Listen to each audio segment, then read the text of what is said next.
I'm Dipali Agarwal and welcome back to my YouTube channel for my scholar. So last videos में हम लोग देख चुके हैं कि कैसे अगर आपको कोई बाइनरी ट्री गिवन है तो आपको ट्री ट्रैवर्सल कैसे अप्लाई करना है, एंड अगर आपको कोई सीक्वेंस गिवन है ट्री ट्रैवर्सल का तो उसके थ्रू आपको बाइनरी ट्री को कैसे ड्राइव करना है। आज हम लोग इन तीनों एल्गोरिथम्स को यानी कि in order, pre order and post order तीनों को हम लोग इंप्लीमेंट करने वाले हैं यूजिंग जावा। तो इसके लिए बहुत इंपॉर्टेंट है कि आपको रिकर्जन का आइडिया होना चाहिए। अगर आपको रिकर्जन का आइडिया नहीं है तो आपको इस वीडियो का लिंक नीचे डिस्क्रिप्शन बॉक्स में मिल जाएगा, पहले जाके रिकर्जन पढ़िए, क्योंकि अगर आपको रिकर्जन का आइडिया नहीं है तो ये वीडियो आपको बिल्कुल भी समझ में आने वाली नहीं है। सो जाइए पहले इस रिकर्जन टॉपिक को पढ़िए एंड देन आप इस वीडियो को कंटिन्यू कीजिए। So let's get started with the video. तो ये हमारे पास सेम प्रोग्राम है जो कि हमने पढ़ा था जब हमने ट्री का इम्प्लीमेंटेशन किया था using link list. As it is program यहाँ पर लिखा हुआ है। अब हम इसी को एक्सटेंड करेंगे और देखेंगे कि in order, pre order and post order तीनों ट्री ट्रैवर्सल्स को हम लोग कैसे इंप्लीमेंट कर सकते हैं। बहुत ही ईजी है, बट जैसे कि मैं आपसे शुरू से कहती आ रही हूँ, आपको रिकर्जन का आइडिया जरूर होना चाहिए, अदरवाइज आपको ये समझ में नहीं आएगा, बिल्कुल भी नहीं आएगा। तो देखिए यहाँ पर हम लोग फंक्शन लिख रहे हैं, तीनों के लिए फंक्शन लिखेंगे, in order, pre order and post order के लिए, और पास करेंगे यहाँ पर हम लोग रूट नोड। रूट नोड कहाँ से आएगा? रूट नोड आएगा इस वाले फंक्शन से जो हमने यहाँ पर क्रिएट फंक्शन बनाया था। उसने क्या रिटर्न किया था? रूट रिटर्न किया था। तो वही चीज़ हम यहाँ पर पास करेंगे और उस पर फिर हम in order, pre order and post order लगाएंगे। क्योंकि जब मैंने ट्री ट्रैवर्सल बताया था, उसे एग्जाम्पल्स बताए थे, अगर आपने नहीं देखी वाली वीडियो तो आपको उसका लिंक नीचे डिस्क्रिप्शन बॉक्स में मिल जाएगा। तो जब हमने वो चीज़ें पढ़ी थी तो आपको ध्यान होगा कि जो भी एल्गोरिदम हम लगाते हैं किसी भी ट्री पर, तो अगर आपके पास रूट नोड का एड्रेस नहीं है, रूट नोड नहीं पता है आपको, तो आप बाकी जो नोड्स हैं ट्री के उनको आप एक्सेस नहीं कर पाएंगे। आपको रूट नोड का पता होना जरूरी है। तो इसी तरीके से जब हम ट्री ट्रैवर्सल की बात करते हैं, अगर आपके पास रूट नोड का एड्रेस नहीं है, you can not traverse any other node of the tree. तो हमारे पास रूट नोड का होना जरूरी है। तो इन ऑर्डर हम लोग लगा रहे हैं, तो इन ऑर्डर का आपको ध्यान होगा कि क्या हमारे पास सीक्वेंस होता था। इन ऑर्डर का होता था हमारे पास लेफ्ट नोड एंड आर। ठीक है, सबसे पहले हम लोग लेफ्ट नोड को ट्रैवर्स करते हैं, देन रूट नोड को एंड देन राइट नोड को। तो उसी के लिए हम लोग यहाँ पर फंक्शन लिखेंगे, बट यहाँ पर हम लोग स्टार्टिंग से ही यूज करने वाले हैं रिकर्जन का। रूट नोड पर हमें लगाना है रूट डॉट लेफ्ट, उसकी लेफ्ट चाइल्ड पर हमें इसको लगाना है। उसके बाद हम लोगों को क्या प्रिंट करना है? System dot out dot print root dot data and then in order root dot right। देखिए वही सीक्वेंस लिखा है मैंने, LNR left and then root node and then right node.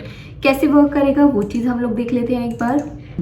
अगर हम बात करते हैं इस वाले ट्री की, ठीक है, तो हमारे पास रूट नोड है, तो इस पर हम लोग लगा रहे हैं इन ऑर्डर। तो इन ऑर्डर देखिए, सबसे पहले इसको मैं मिनिमाइज कर लेते हैं हम लोग। देखिए सबसे पहले लेफ्ट पर लगा इन ऑर्डर, लेफ्ट पर, ठीक है, यानी कि बी पर, बट ये क्योंकि रिकर्जन है तो इसलिए फिर से जाएगा इन ऑर्डर पर। अब बी रूट हो चुका है, ये इसका फिर से इस बी पर लगेगा लेफ्ट, रूट डॉट लेफ्ट को एक्सेस करेगा यानी कि डी, क्योंकि फिर से रिकर्जन है, फिर से जाएगा इन ऑर्डर पर। अब रूट नोड क्या है? डी है इसके लिए, तो अब ये इसका लेफ्ट दिखेगा यानी कि ए तक। ये एफ, पता नहीं मैंने क्या लिखा है, मुझे अपनी राइटिंग समझ में नहीं आ रही है। एफ हम इसको पी इसको कंसीडर करके चलते हैं, तो पी तक ये पहुंच चुका है, ठीक है। तो अब फिर से चेक करेगा, इन ऑर्डर पे जाएगा, तो अब क्योंकि यहाँ पर कुछ भी पी का लेफ्ट एग्जिस्ट नहीं करता है, तो अब ये रिटर्न कहाँ पर होगा? यहाँ पर रूट डॉट डेटा पर। तो ये क्या करेगा? पी को प्रिंट करवा देगा, ठीक है। देन फिर जाएगा in order root dot right. अब इस पी के राइट को चेक करेगा, राइट एग्जिस्ट नहीं करता है। तो अब अगर आप, जब हमने रिकर्जन पढ़ा था तो आपको ध्यान होगा, हमने स्टैक के थ्रू ट्रेस किया था हमने रिकर्जन को, तो वही उसके अकॉर्डिंग अगर आप देखें तो ये डी पर पहुंचेगा, ठीक है। डी पर पहुंचेगा तो डी को ये प्रिंट करेगा एंड देन डी का राइट को ये चेक करेगा, ठीक है, क्योंकि लेफ्ट पूरा ट्रैवर्स हो चुका है। तो अब ये केवल ये वाले दो स्टेटमेंट्स यहाँ पर एग्जीक्यूट होंगे, ठीक है।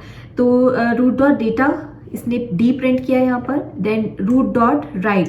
अब डी का राइट एग्जिस्ट नहीं करता है तो फिर से जाएगा रूट डॉट डेटा पर, यानी कि बी को एक्सेस करेगा, बी को प्रिंट कर देगा एंड देन फिर ये जाएगा रूट डॉट राइट, इसकी बी के राइट में जाएगा। अब राइट एग्जिस्ट करता है तो ये फिर से इन ऑर्डर कॉल होगा, तो यानी कि वाले यहाँ पर इस स्टेटमेंट में पहुंचेगा। अब इस स्टेटमेंट में क्योंकि पहुंचा रिकर्सिव कॉल लगी है तो इन ऑर्डर कॉल होगा लेफ्ट पर, तो ये चेक करेगा ई का लेफ्ट अगर एग्जिस्ट करता है तो ये उसको प्रिंट करवाएगा एंड देन उसकी राइट को चेक करेगा। इस तरीके से क्या होगा, रिकर्सिव कॉल्स हमारी चलेंगी। ये चीज़ें गाइज अगर आपने रिकर्जन पढ़ा है तो आपको ये चीज़ बिल्कुल समझ में आ गई कि जो भी स्टेटमेंट मैंने अभी बोले हैं, और अगर नहीं आपने पढ़ा है तो ये सब कुछ ऐसे करके जूम हो गया होगा आपके हेड पे से। तो इसलिए मैं आपसे बार बार बोल रही हूँ कि पहले जाकर रिकर्जन पढ़ो और तब जाके इन वीडियोज़ को आप देखना स्टार्ट करो। अब इस इन ऑर्डर के बाद हम लोग प्रोग्राम लिखते हैं किसका, pre order and post order का भी। सो ये देखिए मैंने तीनों के लिए यहाँ पर कोड लिख दिया है, pre order and post order के लिए। तो प्री ऑर्डर का सीक्वेंस होता है नोड लेफ्ट एंड आर, तो हमने सबसे पहले प्रिंट करवाया है, देन लेफ्ट को एक्सेस किया है एंड देन राइट को एक्सेस किया है। ऐसे ही पोस्ट ऑर्डर का सीक्वेंस होता है एल आर एन, तो पहले left right and then data. ठीक है, सेम सीक्वेंस में ही वर्क करेंगे जैसे कि हमने इन ऑर्डर पढ़ा था। तो अब हमें जस्ट क्या करना है, अच्छा एक चीज़ और यहाँ पर रहती है कि अगर रूट नोड एग्जिस्ट नहीं करता है तो उस केस में क्या करना है, तो यहाँ पर वाली चीज़ हम लोग ऐड करवा देते हैं। If root is equals to null, in that case we just have to return.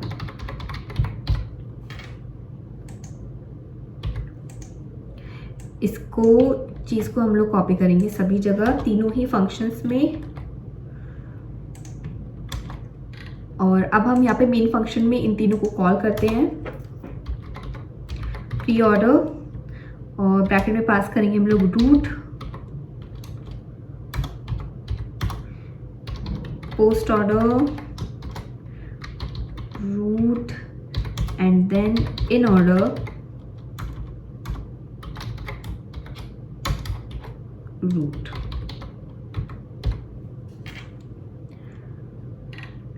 ठीक है, तो इसको हम लोग एग्जीक्यूट करके देखते हैं। अब control F11,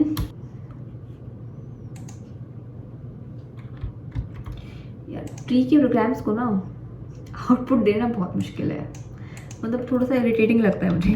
10 20 -1 of 20 is 30, left child of 30 is 40, -1 -1 and -1। 10 का आ गया 50, 60 -1 -1 and -1। सी ओफ, हमने कोई भी यहाँ पर ब्रेक नहीं दिया है। ओके, यहाँ पर हम लोग को ब्रेक देना पड़ेगा। तो system dot out dot print, इसको हम लोग कर देते हैं ln।